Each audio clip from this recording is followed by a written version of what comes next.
Do you remember when Christmas meant making something out of nothing? When your mother could turn a dollar and some creativity into a holiday feast? The 1960s and 70s weren't easy times for most American families. Between recessions, layoffs, and rising costs, millions of households faced Christmas knowing the checkbook was nearly empty. But our parents and grandparents had something money couldn't buy: resourcefulness. They knew how to stretch a dollar until it screamed, how to make humble ingredients taste like celebration, and how to fill a table with love even when the pantry was bare. Today, we're remembering 25 frugal Christmas meals that got families through those lean years. These weren't just recipes. They were survival, dignity, and love served on a plate. Potato and leek soup brought a touch of French elegance to tables that couldn't afford elegance. Leeks were often overlooked in the produce section, which meant they were cheap, usually about 15 cents for a bunch. Combined with potatoes, they created a soup that sounded fancy enough to serve company. 5 pounds of potatoes, 3 leeks, and some milk or cream, if you could spare it, made enough soup for multiple meals. The magic was in the technique. Those leeks had to be cleaned carefully because dirt hides between their layers, then sliced thin and cooked slowly in butter or margarine until they turned sweet and soft. The potatoes went in with water or broth, and everything simmered until the potatoes broke down, creating a naturally creamy texture even without cream. Some families mashed it smooth, others left it chunky. During good times, you might add bacon bits or flow crackers on top. During lean times, it was just potatoes and leeks, but somehow that was enough. At less than $1 for a pot that served 8, this soup appeared on many Christmas Eve tables. Its pale color looked elegant, especially in a good bowl, and it tasted refined despite its humble ingredients. People felt sophisticated eating it, like they were dining in a French restaurant instead of making do with what the budget allowed. Let's start with canned ham, the great equalizer of Christmas dinners. Walk into any grocery store in December 1968, and you'd see pyramids of these oblong cans stacked near the checkout. At $1.89 for a 3-pound ham, compared to $4.50 or more for a fresh one. This was how working-class families kept their holiday traditions alive. Your mother would wrestle that can open with the little key attached to the bottom, and there'd be this satisfying pop and hiss as the vacuum seal broke. The ham would slide out in one solid piece, encased in that distinctive gelatin that kids thought was gross, but parents knew meant it was preserved properly. She'd score the top in a diamond pattern, stud each intersection with a whole clove, and make a glaze from whatever was in the cupboard, usually brown sugar mixed with mustard and maybe some pineapple juice if a can was on sale. While it baked, filling the house with that sweet, spicy smell, she'd make mashed potatoes from a 5-pound bag that cost 39 cents and heat up frozen vegetables at 19 cents a package. The whole meal, feeding 6 people, came in under $3. But here's what made canned ham special. There was no waste. No bone to throw away. No fat to trim. Every slice was edible, and the leftovers made sandwiches that lasted through New Year's. Many of us can still remember the weight of that can in our hands, the way it felt substantial and promising, and how proud our mothers looked carrying it to the table like they'd pulled off a miracle. Liver and onions. Now, there's a meal that divided families right down the middle. At 29 cents a pound in 1970, beef liver was one of the cheapest proteins you could buy, which meant it showed up on a lot of Christmas tables whether kids liked it or not. Most children wrinkled their noses at the sight of it, that dark, slippery meat that smelled strong even before cooking. But parents knew liver was packed with iron and vitamins that would keep their families healthy through winter, and beggars couldn't be choosers. Smart mothers developed techniques to make it palatable. First, they'd soak the slices in milk for an hour or more, drawing out some of that mineral taste.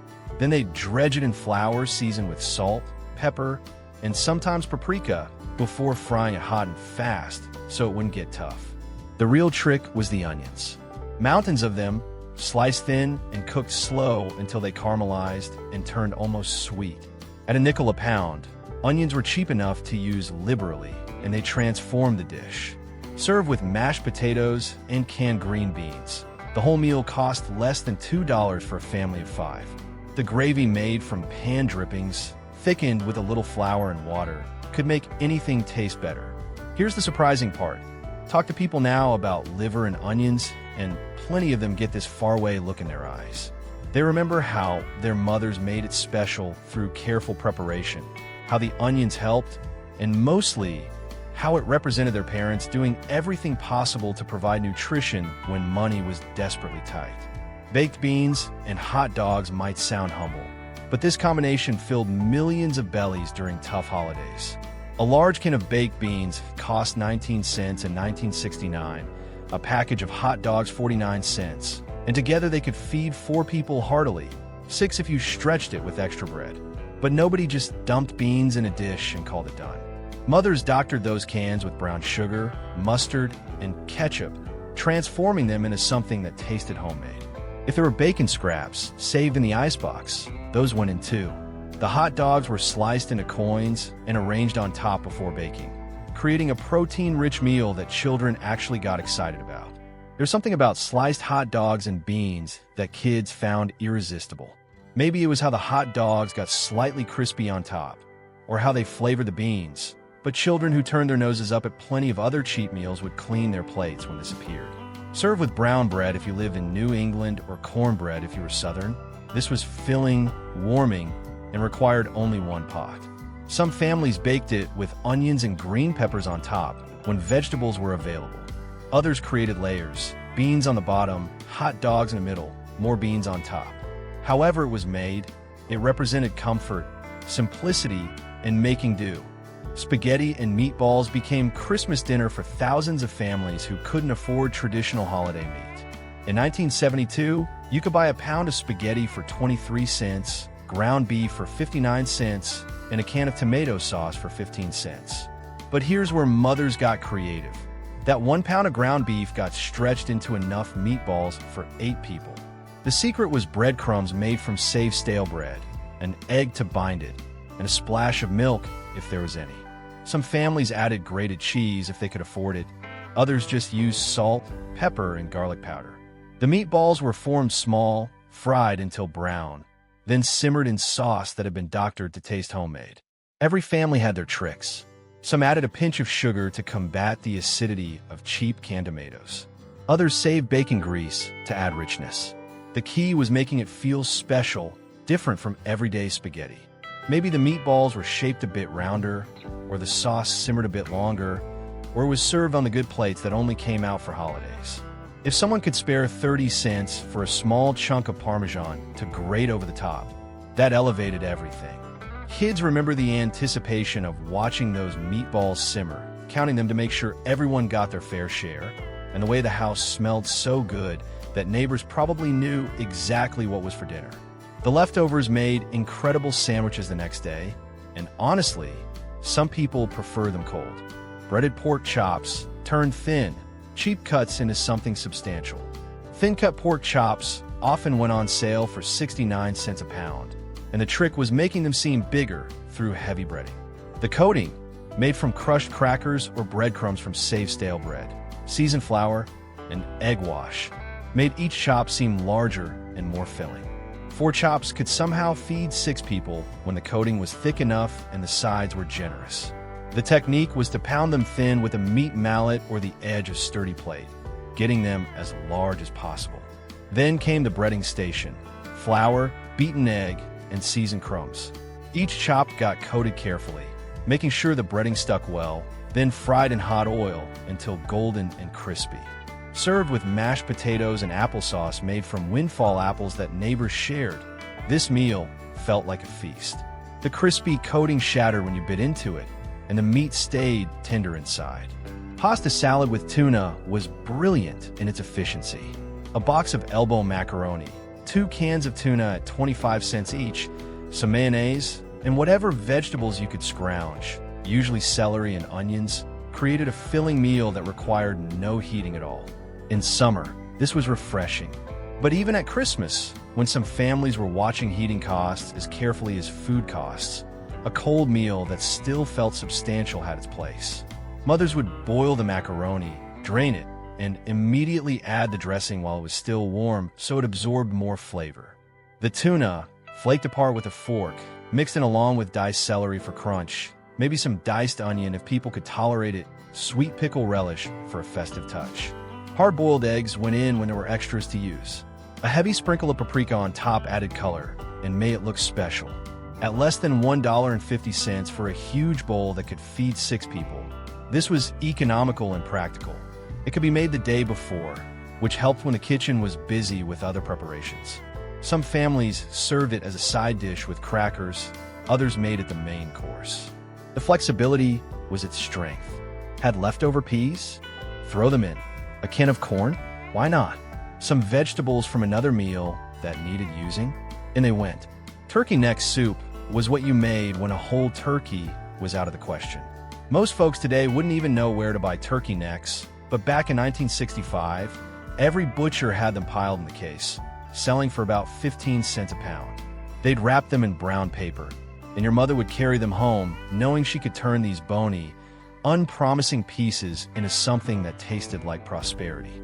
The secret was time. Those necks went into a big pot with water, onions, celery, carrots, and whatever herbs were growing in the window box. Then they'd simmer for hours, the bones releasing their richness into the broth until it turned deep gold. The house would fill with steam and that unmistakable smell of turkey that meant holidays, even if you couldn't afford the whole bird. After hours of cooking, she'd fish out the necks, let them cool enough to handle, then carefully pick every shred of meat from the bones. That meat went back in the pot along with egg noodles, often homemade from flour and eggs, because store-bought pasta was a luxury. One pot could stretch to feed 8 people, sometimes more.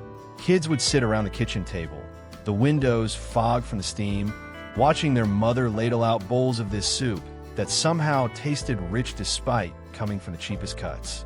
It wasn't just food, it was proof that skill and patience mattered more than money. Beef stew turned cheap, tough meat into something magical through nothing but time and patience. Chuck roast at 49 cents a pound in 1968 was about the least expensive beef you could find, full of connective tissue and too tough to eat any other way. But your mother knew that cut braised low and slow for hours would transform into melt-in-your-mouth tenderness. Christmas morning, she'd start early.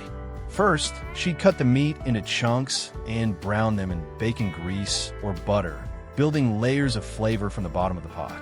Then came the vegetables, potatoes, carrots, and onions that together cost less than $1. Everything went into one big pot with water or homemade broth, maybe a bay leaf if she had one, and then it just cooked. All morning, all afternoon, that pot would simmer on the back of the stove, filling the house with smells that made your stomach growl with anticipation. 3 pounds of meat and vegetables that could feed a family for 2 days, sometimes more. She'd thicken the gravy with a flour slurry right before serving, and alongside day-old bread from the discount bakery at 5 cents a loaf, you had a meal that felt abundant. The beauty of beef stew was how it taught children an important lesson. That patience and skill could turn something ordinary into something special, that the best things came from taking time and caring enough to do it right. Roast chicken became the poor family's turkey, and when prices dropped to 29 cents a pound, suddenly Christmas poultry was possible again. A 5-pound bird could feed 6 people if the carving was careful and the sides were generous. The ritual of preparing it mattered. Your mother would reach inside and pull out the packet of giblets, which got saved for gravy. Then she'd make stuffing from stale bread, onions, and sage from the window garden, packing it into the cavity where it would absorb all those flavorful drippings. The bird went into the oven on low heat, and for hours your mother would baste it with butter or margarine, building up that golden, crispy skin that made everyone forget it wasn't turkey. Vegetables roasted in the same pan, potatoes and carrots rolling around in the chicken fat, soaking up flavor and requiring no extra dishes or fuel. When it came out golden and sizzling, it looked like prosperity on a platter. The carving was an art. Every slice counted, the breast meat for the adults, the legs and wings fought over by children. And nothing, absolutely nothing, got wasted. That carcass went into a pot the next day with water and vegetables, boiling for hours to make stock that would provide soup for another meal or 2. Chicken and rice casserole solved dinner with one dish and minimal effort. When chicken thighs dropped to 19 cents a pound, They were practically giving them away because everyone wanted breasts. But Mother's new dark meat had more flavor and stayed moist during baking. This casserole was brilliant in its simplicity. Mix rice with a package of onion soup mix or a can of cream of chicken soup. Spread it in a baking dish. Add some water or broth. Then arrange the chicken thighs on top. Everything baked together, the chicken fat dripping down to flavor the rice, creating a complete meal in one pan. At less than $2 for a dish serving 6, this became a holiday standard for good reason. The chicken skin got crispy on top, while the meat stayed tender, and the rice underneath absorbed all those good flavors. Some families added frozen mixed vegetables in the last half hour of baking. Others topped it with canned French fried onions when they could afford them, adding crunch and a festive look. The beauty was that it basically cooked itself while you dealt with everything else that came with hosting Christmas. Tuna casserole reached legendary status during these decades. Every family had their version, but the basics were the same: 2 cans of tuna, a bag of egg noodles, a can of cream of mushroom soup, and if you were lucky, some frozen peas and a breadcrumb topping. The whole thing cost under $1.50 and fed 6 people. What made it special was its flexibility. You could customize it based on what you had. Different pasta shapes worked fine. Any cream soup would do: mushroom, celery, or chicken. Some families added whatever vegetables were in the freezer. The topping could be breadcrumbs, crushed crackers, potato chips if someone brought them to share, or nothing at all. It all got mixed together, dumped in a casserole dish, and baked until bubbly and golden on top. The smell filled the house, that distinctive combination of tuna and mushroom soup that meant dinner was almost ready. Many families developed their own secret touches passed down through generations. A splash of sherry if there was cooking wine in the house. Worcestershire sauce for depth. Dried onion flakes. A handful of shredded cheese on top if the budget allowed. Despite its humble reputation now, millions of people remember tuna casserole as a highlight, not a hardship. It meant mom was home cooking, the family was together, and there was enough food to go around. Hot dog and potato salad brought German heritage to many American tables through a combination that sounds odd but works beautifully. This dish took 2 of the cheapest ingredients available and turned them into something festive. The key was dressing the potatoes while they were still warm so they'd absorb the flavors. 5 pounds of potatoes at 39 cents, a package of hot dogs at 49 cents, plus mayonnaise, mustard, and vinegar created enough food for 8 people. The hot dogs got sliced and mixed in, their smoky saltiness flavoring everything. Served warm or at room temperature. This dish appeared at many holiday tables because it could be made ahead and actually improved as it sat. Families added their own touches based on tradition and availability. Some added chopped pickles or pickle relish. Others mixed in hard-boiled eggs when there were extras. Celery and onions went in if you had them, and people could tolerate them. The beauty was its flexibility and how it somehow felt special despite using such basic ingredients. Cornbread and collard greens represented Southern tradition and practicality in one meal. Collard greens, often 25 cents for a huge bunch, provided more food than you'd think once they cooked down. They got simmered for hours with ham hocks or bacon ends that butchers sold cheap, creating that distinctive pot liquor that Southerners treasure. The greens provided vitamins and minerals, while cornbread, made from cornmeal that cost pennies per serving, gave energy and substance. Together, they created a meal that was both filling and nutritious. The traditional way was to make the cornbread in a cast iron skillet, pouring the batter into hot bacon grease, so the bottom and edges would crisp up golden and crunchy. That crust was the part everyone fought over. The cornbread soaked up the pot liquor like a sponge, carrying all that smoky, savory flavor. Families would make huge pots of greens knowing they'd improve with reheating, and the cornbread was always made fresh. Some people crumbled cornbread right into their bowl of greens. Others ate them side by side. Either way, this meal represented heritage, tradition, and making nutritious food from humble ingredients. Beef and potato casserole was layered like lasagna for people who couldn't afford lasagna. This dish took ground beef and sliced potatoes and transformed them into something impressive. a pound of ground beef at 59 cents, 5 pounds of potatoes at 39 cents, and some American cheese slices could feed 8 people. The construction mattered. First, you sliced the potatoes thin, really thin, so they'd cook through. Then you layered potatoes on the bottom, seasoned with salt and pepper, then a layer of brown ground beef, maybe some canned corn if you had it, then more potatoes, repeating until the dish was full. Some families use cream of mushroom soup thinned with milk as a sauce between layers. Others just added water or beef broth. A few cheese slices on top made it look special. The whole thing got covered with foil and baked until the potatoes were tender, then uncovered for the last 20 minutes to brown the cheese. When it came out of the oven, you could cut it into squares like lasagna, each piece showing those layers.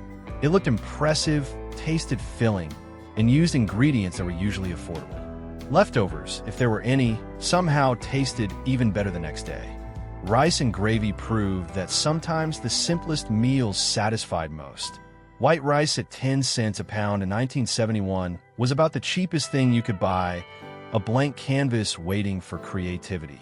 The trick was the gravy. Every cook saved leftover gravy like it was gold, because it could turn tomorrow's rice into a real meal. Even just pan drippings from frying anything, mixed with flour and water, could become gravy if you cooked it long enough and seasoned it right. Families learned to build layers of flavor. Brown the flour first for color and a nutty taste. Add saved bacon grease for richness. A splash of Worcestershire or soy sauce if there was any for depth. Some people added canned mushrooms when they went on sale. Others stirred in frozen peas to add color and nutrition. The key was making that gravy rich, flavorful, and plentiful enough to really coat the rice. Kids remember this as one of their favorite meals. Surprisingly, the way the gravy pooled around the rice, how satisfying it was on cold December nights, how you could soak it up with bread if there was any left. It was pure comfort, the kind of meal that stuck to your ribs and lasted through the night. Adults today who grew up eating it will tell you they still make it sometimes, especially when they want to remember home. Egg salad sandwiches represented the bottom of the budget, when even the cheapest meat was out of reach. Eggs at 39 cents a dozen became the protein source for families barely scraping by. A dozen eggs, hard-boiled and mashed with mayonnaise and mustard, could make sandwiches for 6 people. The technique mattered. Don't overcook the eggs, or they get that green ring and sulfur smell. Mash them while still slightly warm so they'd absorb the dressing better. Add some celery if you had it for crunch, pickle relish for flavor and moisture. Serve on whatever bread was cheapest, usually white bread from the day-old rack. The whole meal cost less than $1. Some families made it special by cutting off crust for the holidays, something that felt fancy even though you were just removing bread. Others used cookie cutters to make festive shapes for children, turning something plain into something exciting. It wasn't fancy, but it was protein, it was filling, and it was served with love. Pork and beans, straight from the can, but doctored with love, appeared on countless tables. Sometimes dinner was as simple as opening cans, but that didn't mean it had to be plain. Large cans of pork and beans, often on sale for 25 cents each, got heated with additions that made them taste homemade. Brown sugar for sweetness, mustard for tang, chopped onions for depth. Maybe some bacon pieces if there were any saved. 2 large cans could feed a family of 5, especially when served with bread or crackers for scooping. Some families baked them with strips of bacon on top when they had it, creating a crust that everyone wanted. Others added leftover ham or hot dog pieces to make them more substantial. The dish required no cooking skill, just knowing how to improve what came from the can. It was humble, but it was filling, warm, and cost almost nothing. Macaroni and cheese before the blue box became standard was something made from scratch using whatever cheese was affordable. Often that meant government surplus cheese if your family qualified, or the cheapest cheddar or American cheese you could find. A pound of macaroni at 23 cents and a half pound of cheese at 49 cents could feed 6 hungry children. The trick was making the cheese sauce stretch. You'd make a roux from flour and butter. Add milk slowly while stirring to avoid lumps, then melt in cheese. This created sauce that had more volume than straight melted cheese would provide, meaning more servings. Some mothers added breadcrumb toppings, turning it into what they called baked macaroni. Others mixed in hot dogs for protein or canned tomatoes for vegetables. The dish was endlessly customizable based on what was available, but always comforting and filling. Every family had their own way of making it. Some liked it creamy, some liked it baked until slightly dry on top, some added mustard powder for tang. However it was made, mac and cheese meant someone cared enough to cook something children would actually eat without complaining. Sloppy Joe's stretched ground beef further than almost any other preparation. A pound of meat at 59 cents, seasoned with ketchup, Worcestershire, and whatever else was handy, could make 8 sandwiches when properly extended. The sauce was key. Tomato sauce or extra ketchup made it saucy enough that you weren't just eating meat. Some families added chopped onions and peppers to bulk it up more. The sauce disguised the fact that there was more filler than meat, and honestly, most kids preferred it that way. Served on hamburger buns when they were on sale, or on regular bread when they weren't. This meal cost less than $2 total. If you had chips available, great. If not, carrot and celery sticks filled the plate. Children loved Sloppy Joe's despite, or maybe because of the mess. There was something fun about eating a sandwich that required both hands and full attention. Mothers appreciated that leftovers reheated perfectly and sometimes tasted even better the next day. Chili was the gift that kept on giving because it stretched for days and improved with age. Using more beans than meat, or no meat at all during the toughest times, families created filling meals for pennies per serving. 2 pounds of dried beans at 20 cents, a pound of ground beef at 59 cents, and canned tomatoes at 15 cents could make enough chili to feed 8 people twice. The secret was long, slow cooking and bold seasoning to compensate for less meat. Chili powder, cumin if you had it, salt, pepper, and time transformed simple ingredients into something complex and satisfying. Some families made it spicy, others kept it mild for children. It got served with crackers or cornbread, topped with shredded cheese when that was possible, with a dollop of sour cream during better times. The best part was the leftovers. Day-old chili tasted better than fresh as the flavors melded. 3-day-old chili was even better.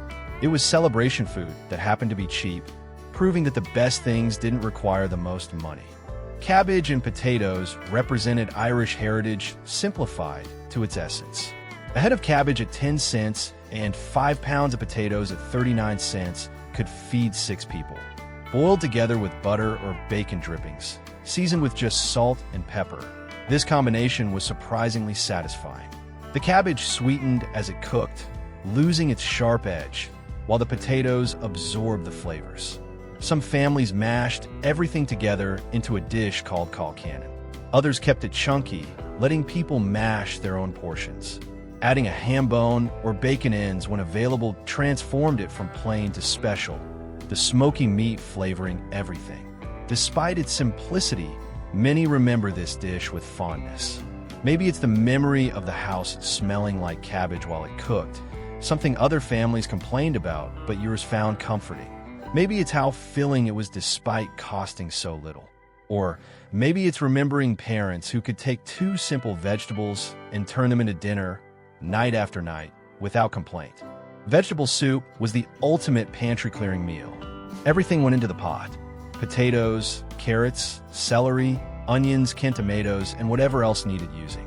A handful of pasta or rice added bulk and made it more filling.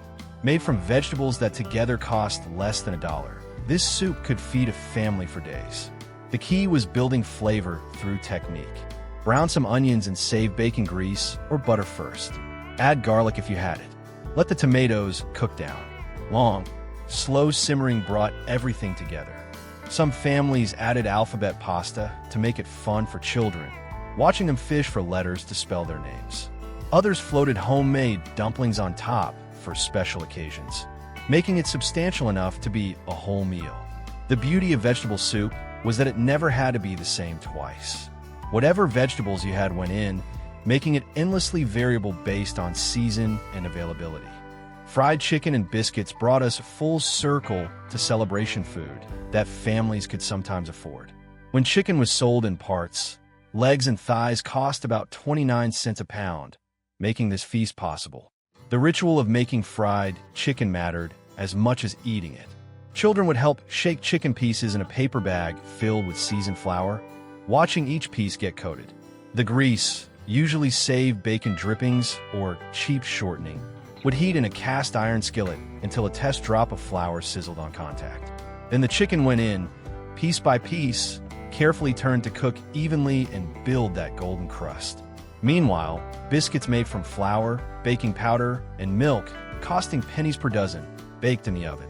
The gravy came from the drippings left in the pan, mixed with flour and milk until it was thick and creamy. Together, this meal fed souls as well as stomachs. Even today, people remember the sound of that sizzle, the smell that filled the house, how their mothers looked proud carrying it to the table. It tasted like prosperity, even when times were lean, like hope served on a plate.